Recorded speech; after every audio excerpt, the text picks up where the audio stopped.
this is the bigger monkey wrench in the system.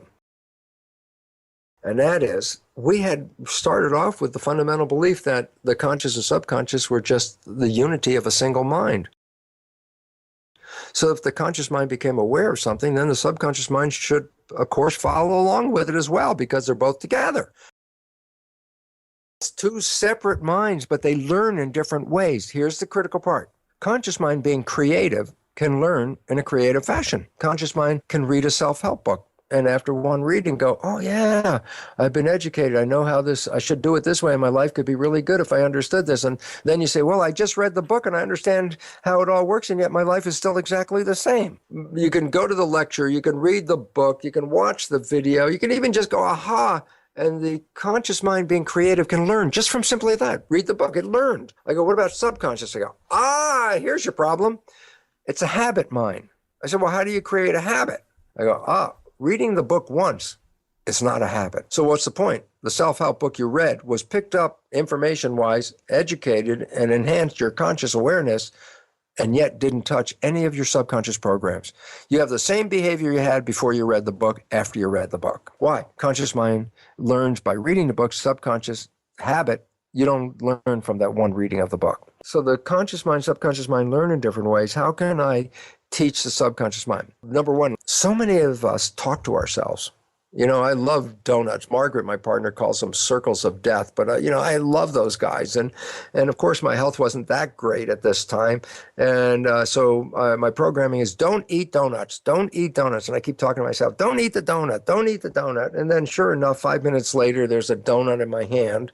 And it's about halfway finished when my mind catches on. Oh, my God, you're eating the donut. Well, now being so upset, well, you might as well finish it now that you started it. And then I eat the donut, okay? And I go, wow, I kept talking to myself not to eat the donut. Why did I eat the donut? And here's the fun answer. The conscious mind, yes, you're in it. Remember, I said that's a seat of your identity, your spirit, your consciousness. That's where you are. Oh, then who's in the subconscious mind? I go, nobody. There's nobody in there. It's a machine, like a CD recorder. Why is that relevant? Well, let's say I record a program on a CD, put it in the machine, push play, and it plays the program. And I say, I don't like that program. So I say, okay, CD player, change the program, make something more fun and something I would like better than this program. And of course, the program continues to play just as it was. And then you get a little more upset. Come on, please change that program. I asked you to change the program. Don't eat the donuts. Don't you remember I said that? Still eating a donut. I get very frustrated and very upset with myself. And then I really almost give up, because how many times do I have to tell myself not to eat the donut, still end up eating donut, to realize it's not making any difference at all. The point about it is this. When your conscious mind was telling your subconscious not to eat the donut, who were you expecting to hear that message? And then you realize there's nobody in the subconscious, a machine. So I say, yeah, go talk to the CD player. It's playing a track on an album. I say, okay, tell it to play something different. Just talk to it. And the answer is, it's not going to change. It'll never change. I go, yeah, there's your problem. Trying to talk yourself into change is not going to work, because the subconscious mind has nobody to listen to your story. So I say, well, how does it change? I say, well, how does it learn? And here's the 3 things to rewrite your subconscious. Number 1, how did it learn in the first 7 years, the programmable period? I say, the brain was in a low vibrational frequency called theta, which is hypnosis. So if I use hypnosis, I can download a program. I can say, yes, you can. That's how you can do it. And I go, do I have to have somebody else do the hypnosis on me? I go, here's the fun part. The vibration of theta is a low vibration. It's below consciousness, which is alpha. And a higher vibration in alpha is beta, which is like schoolroom studying, work mind, work consciousness. And so there's higher vibration is beta. The next one down is more calm, is alpha. When you go down below alpha, theta, which is the hypnosis or imagination phase as well, because children in that theta period, first 7 years, mix the real world and the imaginary world seamlessly. And that's because theta is imagination and reality mixed. And then below theta is one lower vibration called delta, which is absolute sleep. I say, what's significant? I say, well, every day when you wake up, you're coming from delta, the lowest vibration, just as you're waking up in the morning, just as you're coming out of sleep, the immediate, groggy period in that beginning, that's theta. That's where imagination and hypnosis and reality start to mix together. That's why if you have like a clock radio and the radio comes on as you're coming out of your sleep, the story in the radio can be mixed with the dream. And as you're waking up, the imagination took the radio thing and made part of your dream out of it, theta. But once you're awake, you're in calm consciousness called alpha. And once you go to work, you're in a higher vibration called beta. And they say, and what happens when you come home? Oh, well, you came home, you were in beta, but once you started to relax, you calmed down, you went into alpha. And just as you're going to bed, alpha transitions into theta. And then later, when you're in deep sleep, you're in delta. So guess what? Every day when you're going to bed or when you're waking up, you go through a zone of theta. Naturally, from sleep vibration delta, the lowest, to waking up, you have to go through theta. Theta is imagination. So guess what? If you put earphones on and play a program as you're going to bed, just as your conscious mind lets go and is not paying attention to the program at this point, you're really going off into sleep. Theta is engaged. And what's theta doing? Taking the program and downloading it into the subconscious mind, because that's what theta does, hypnosis, bypassing the conscious mind, which just went to sleep. So every night, putting on earphones and playing a program of a behavior that you want to create in your life, repetition of that every night will then manifest that experience. So the first 7 years, hypnosis, theta, auto hypnosis with earphones, I said, and going to bed. That's the way you can program it. Number 2, what about programming after age 7? I go, oh, well, then the conscious mind's working. So how do I put a new program in? I say, you practiced. You repeated something over and over and over again, making a habit out of it. I say, you want to learn ABC. How many times did you start with ABC and then get to a certain point and then stop because you didn't know what was next? And then you thought about what was next. A, B, C, D, let's see. Oh, E. A, B, C, D, E. Oh, next one is, F. And you keep adding, and what are you doing? Repeating, adding and repeating. Finally get A, B, C, D, X, Y, Z, you get to the end. Guess what? You got to the end, you don't have to do it anymore. Why? You've repeated it, made a habit out of it. Now it's enclosed in the habit mind. You can just call it up. It's already a habit.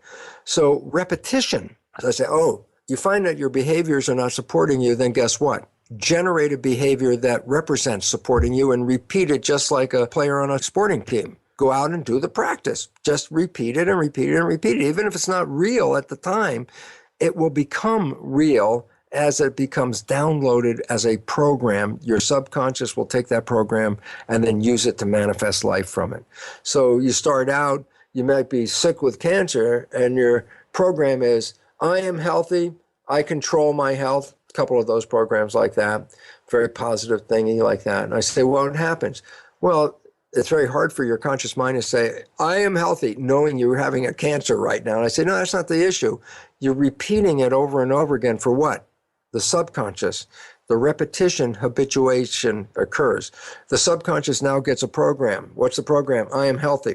The function of the mind is to create coherence between your programs and your reality. So if I put in a program that I am healthy, and at that moment I have sick with cancer, what do you think the function of my mind is? Is to create an environmental situation where health can be restored. Why? Because my program says I'm healthy, my biology says I'm not. The function of mind is to adjust the biology so it manifests the expression of the program. I can heal myself, but not with my conscious mind. That's good positive thinking. I go, yeah, positive thinking, I can heal myself, I say, and how much of the day are you using that positive thinking? Less than 5%? Oh, it's not going to have much of an effect. You want to have an effect? Put it in a subconscious, make a program, it'll operate 95% of the day. So the two fundamental ways right now of learning are the two fundamental ways that we acquire the subconscious programs. A, hypnosis, first 7 years. B, repetition of a practice or a pattern, which occurs after age 7. How did you drive a car? You didn't know how to drive it when you first got in. You practiced and you experienced all of the aspects of driving. So now you get in the car, you've been driving for a while. You don't even think of the mechanics of the driving part. You put the key in the ignition, you're already thinking about where you're going and the destination. All of this now is automatic subconscious programming. And you can turn any aspect of life into that automatic subconscious program. Being in love can be a subconscious program. I say, why is that relevant? Well, whether you just stop and consciously say, God, I'm so happy I'm in love, or just walking down the street, I'm in love. Why? Because that's what my subconscious mind says. And I live that. Those are the two fundamental ways. Now, let me just add the last one, and this is really important because you can find it on my website, which is simple, brucelipton.com. Under resources, there's a whole listing of belief change modifications. And these belief change modalities all involve something called superlearning. And what's relevant about them is these are practices where you can rewrite a subconscious belief in about somewhere between 5 and 10 minutes. A belief you may have had 40 years affect your life. Using some of these technologies, you can rewrite that belief, make a positive belief out of it in anywhere between 5 and 10 minutes. And this is really necessary and cool because human behavior is causing the grossest experience on this planet. We're going extinct. Human behavior is undermining the web of life. Science has already acknowledged we're now into what is called the sixth mass extinction of life, but it's driven by human behavior. The only way out is to change human behavior. Therefore, there's an old saying that necessity is the mother of invention. We have a necessity to learn fast. These new energy modalities called energy psychology, as a group name, and there are a whole variety of different ones, are opportunities to rewrite your subconscious beliefs. And I say, well, you know what you want to rewrite? And the answer is simple. Yeah, look at your life. What's not working? Turn that into a statement, I am healthy. You're looking for relationships and you're not finding a relationship, then a statement, I am lovable. And if that becomes programmed, then love is now open to you. Most of us, and I've seen this in our belief courses, 80 to 90% of every audience does not love themselves. No self-love. How can that be? And the answer was simple, because what are the programs in that child's mind for the first 7 years? I go, well, as psychologists said, 70% or so are negative, redundant, disempowering, self-sabotaging. I go, well, how did they get there? And I say, here's the primary reason. Parents act like coaches. I said, what's a coach? Well, here's a team player. It's not performing well. It's not putting out the effort.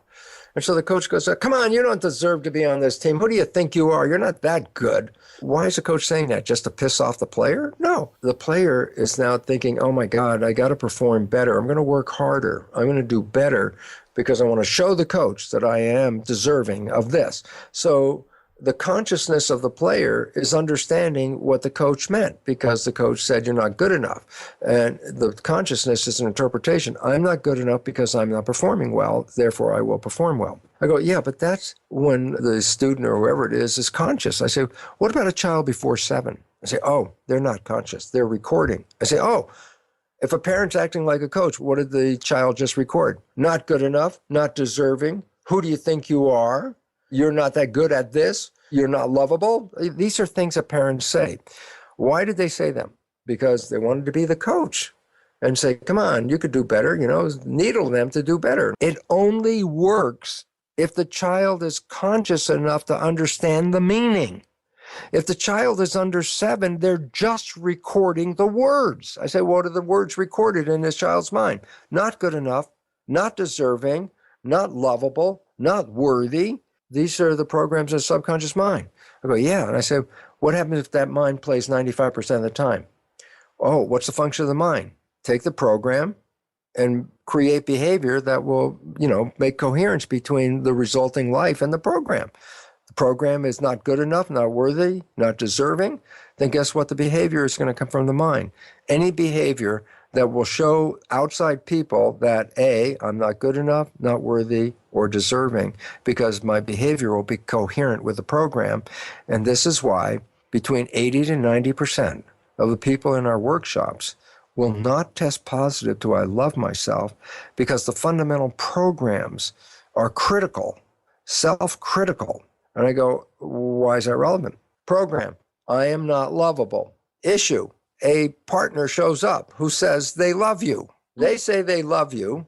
What is your mind thinking at that moment? What is your subconscious mind? It can't possibly be true. It can't be true.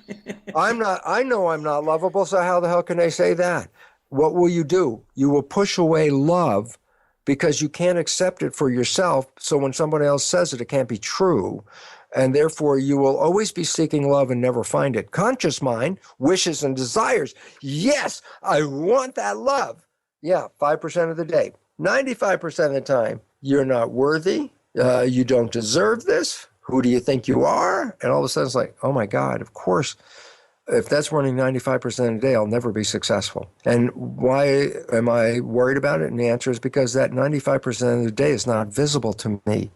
So if I'm sabotaging myself 95% of the day with programs that will push away everyone who loves me, and then at the end of the day come home and say, I can't find a mate. No one loves me. It's like, no, it didn't start there. It started with you. You didn't love you. No one else can love you.